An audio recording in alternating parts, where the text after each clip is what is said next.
Welcome to Code and Capital.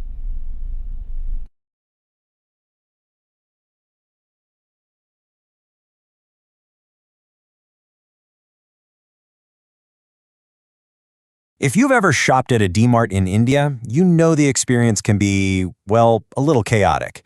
It's almost always crowded, the aisles are packed tight, and it is definitely not a glamorous shopping trip. So the big question is, how on earth did this no-frills, kind of stressful experience build one of the most profitable retail empires in the entire country? That's the amazing puzzle we're going to solve today. I mean, really think about it. You might have to circle for a parking spot. You're definitely going to have to squeeze your cart through aisles packed with people, and you can forget about personalized service. On paper, it sounds like a terrible business plan, right? And yet, this is the engine of a retail giant. The question is, why does it work so incredibly well?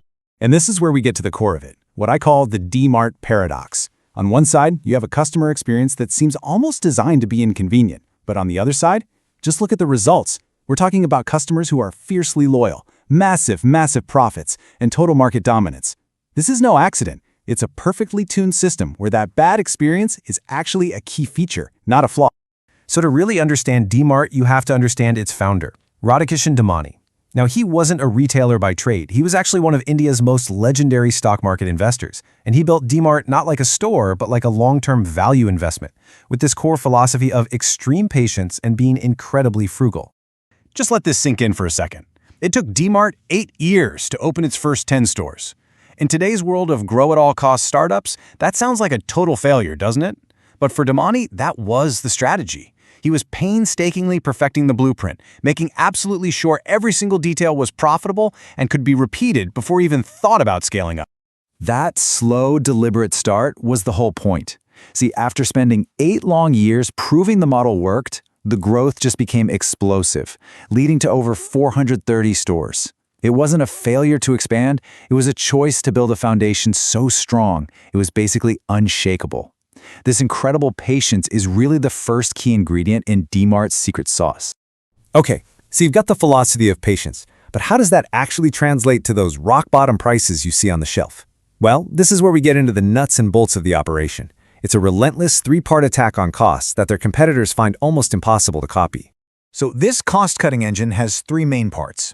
First, they own almost all their stores instead of renting. This gives them a huge long-term shield against rising rents. It's their strategic moat. Second, their supply chain is just insanely efficient. And third, everything about the in-store operation is no frills. You see those high racks? That's their warehouse. The staff is mostly on contract. Literally every single rupee they save is passed directly on to you, the customer, as a lower price. This whole system actually has a name. It's called EDLC/EDLP. That stands for Everyday Low Cost, which leads to Everyday Low Price. You're not going to find flashy 50% off sales at DMart. Their promise is much simpler and honestly way more powerful. The price you see today will be just as low tomorrow. And it's that consistency that builds this deep, unshakable trust with their customers. But here's where the machine gets really clever. Those low-margin groceries and staples, that's the bait. That's what gets you in the door. The real money, the high-margin profit, that comes from the general merchandise and apparel.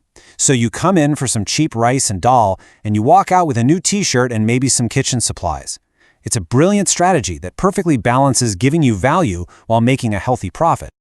So DMart built this fortress of efficiency. It seems unbeatable, right? But the world of retail is changing at lightning speed, and there are new challengers on the scene that are attacking the very heart of DMart's model. They're facing 3 big headwinds right now. First, quick commerce. The promise of getting your groceries delivered to your door in like 15 minutes. It is the exact opposite of DMart's plan your trip model. Second, inflation is making people cut back on non-essentials, and that directly hits those high-margin goods that drive DMart's profits. And finally, big competitors are now expanding into the smaller towns that used to be DMart's turf. This basically sets up the big showdown for the modern Indian consumer. On one side, you have the DMart way. Plan your trip, buy in bulk, and get maximum value. On the other side, you have the new kid on the block. Instant gratification right from your phone. It's a fundamental battle between patience and speed. So how is DMart fighting back? Are they launching their own quick delivery service? Nope, absolutely not. Instead, they are doubling down on what made them successful in the first place. Their whole strategy is aggressive physical expansion. They're fighting the convenience of delivery by opening a store so close to you with prices so low that it's just easier to go there yourself.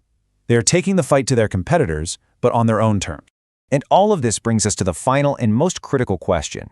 In a world that has been completely rewired for speed and convenience, can a business model that's built on the slow, steady virtue of consistency still come out on top? While DMart's leadership seems to think the answer is a resounding yes. This quote from their CEO, Neville Noronha, says it all.